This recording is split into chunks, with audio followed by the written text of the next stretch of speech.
I'm Jeff Hawkins, co-founder of Numenta. We are working on machine intelligence technologies. Our approach is to study the one intelligent machine we all know about, the human brain.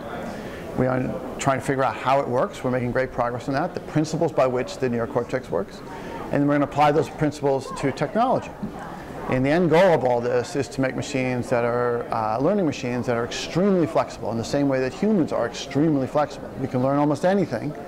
And nature has told us that the brain has figured out how to do that. And so the principles by which the brain works are very, very unexpected, but we can turn technology to work like that. We have a theory called HTM. We use that term, hierarchical temporal memory, to describe the overall theory about how the neocortex works, and it also describes the technology we're developing.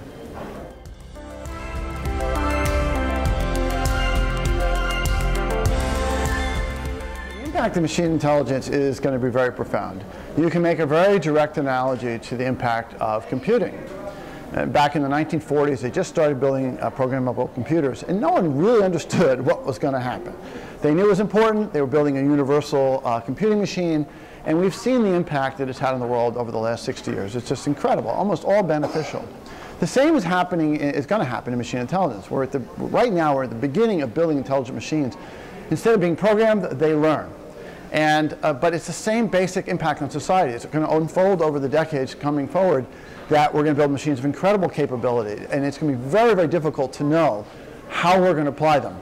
But you can just imagine the impact of human intelligence has had on the world and try to multiply that in many, many different directions, and you get a sense for what it might be like.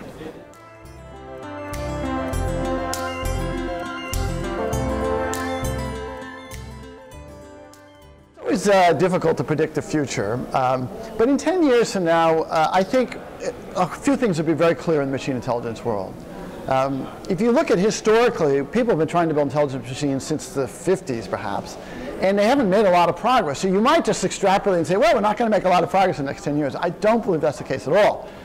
In my own personal work, we have really passed over a hump in terms of our understanding how the brain works and the neocortex works, and understanding how to build machines that work on their principles. We're doing this. It's not something that's going to happen in the future. We're actually making excellent progress on this. So, and I can see that accelerating.